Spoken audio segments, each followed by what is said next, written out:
আসসালামু আলাইকুম। হ্যালো বন্ধুরা, সকলেই কেমন আছেন? আশা করি সকলেই ভালো আছেন। আপনাদের সকলের সুস্বাস্থ্য কামনা করে আজকের ভিডিওটি শুরু করতে যাচ্ছি। আজকে আমরা দেখব স্মার্ট পিএসএস সফটওয়্যারটি। আজকে আমি স্মার্ট পিএসএস সফটওয়্যারটি কিভাবে ডাউনলোড করতে হয় এবং কোথা থেকে ডাউনলোড করবেন এটা দেখাবো, এবং সফটওয়্যারটি কিভাবে ইনস্টলেশন করতে হয় এটা দেখবেন। তো চলুন কাজটি শুরু করা যাক। শুরু করার পূর্বে এখনও আমার চ্যানেলটি যারা সাবস্ক্রাইব করেন নাই, অতি দ্রুত সাবস্ক্রাইব করে ফেলুন। তো আপনারা শুরুতেই এটিকে ডাউনলোড করার জন্য গুগল ব্রাউজারে যাবেন, ক্রোম ব্রাউজারে যাবেন, ওখান থেকে লিখবেন স্মার্ট পিএসএস। তো লিখে সার্চ দিলেই আপনার শুরুতেই যে পেজটি চলে আসবে এই পেজে চলে যাবেন, এবং এখানে আপনি যারা উইন্ডোজ পিসি ইউজ করেন তারা উইন্ডোজের জন্য এই সফটওয়্যারটি ডাউনলোড করবেন, এবং যারা ম্যাকবুক ইউজ করেন Mac OS M one chip download করবেন এটা, আর একটা হচ্ছে ম্যাক ওএস ডাউনলোড। তো যাদের যেটা ইউজ করবেন তারা অবশ্যই সেটা ডাউনলোড করে নেবেন। তো আমারটা যেহেতু উইন্ডোজ, সেক্ষেত্রে আমি উইন্ডোজ এই সফটওয়্যারটির উপর ক্লিক করতেছি। তো অলরেডি আমার ডাউনলোড শুরু হয়ে গেছে। তো ডাউনলোড হতে বেশ কিছু সময় লাগবে। সময় কমানোর জন্য আমি আগে থেকেই সফটওয়্যারটি ডাউনলোড করে রেখেছি। তো চলুন আমি সফটওয়্যারটি কিভাবে ইনস্টলেশন করবেন ওটা শুরু করা যাক। তো শুরুতে আপনারা আপনাদের যে ফোল্ডারটিতে সফটওয়্যারটি ডাউনলোড করেছেন সেই ফোল্ডারে যাবেন। যাওয়ার পরে আপনি DH-Smart Pages এই সফটওয়্যারটি পেয়ে যাবেন। তারপর সফটওয়্যারটাতে ঢুকবেন। যেহেতু এটা জিপ ফাইল, এই জন্য এইভাবে আসতেছে যে আমি সফটওয়্যারটি ইনস্টল শুরু করে দিলাম।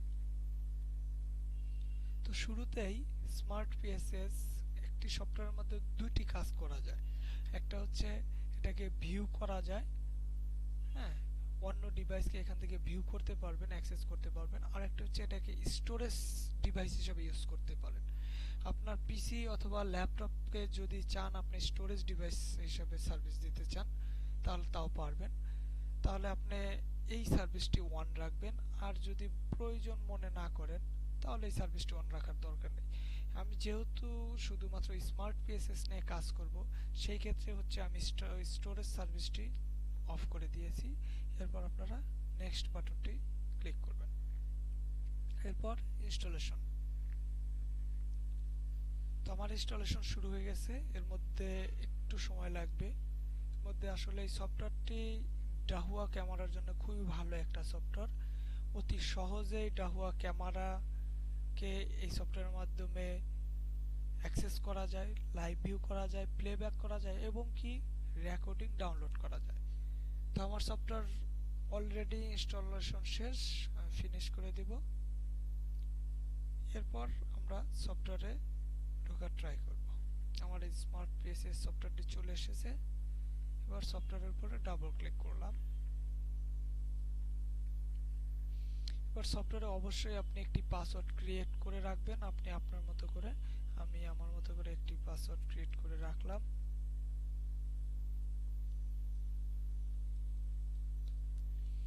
এখানে একটি অপশন দেখতে পাচ্ছেন অটো লগইন।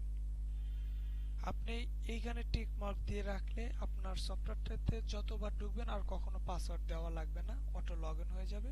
আর টিক মার্ক উঠিয়ে রাখলে আপনাকে যতবার ঢুকবেন ততবার এটাতে পাসওয়ার্ড দিয়ে দিতে হবে। এরপর নেক্সট। এখানে আপনাকে অবশ্যই মাস্ট বি 3টা প্রশ্নের অ্যান্সার দিতে হবে।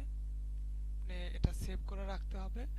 কখনো যদি আপনি পাসওয়ার্ড ভুলে যান তাহলে এই প্রশ্নের অ্যান্সারের মাধ্যমে আপনার পাসওয়ার্ডকে আবার মডিফাই করতে পারবেন। সো আমি নরমালি একটা অ্যান্সার দিয়ে দিচ্ছি।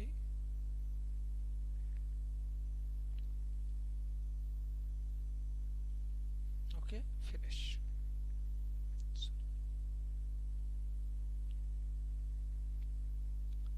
ওকে, আমার সফটওয়্যারটি অন হয়ে গেছে।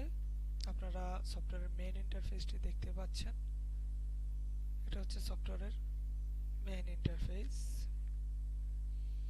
এখান থেকে আপনারা চাইলে ডিভাইস অ্যাড করতে পারবেন, বিভিন্ন device. Access control, camera, video এগুলো করতে পারবেন এই অপশনগুলোর মাধ্যমে।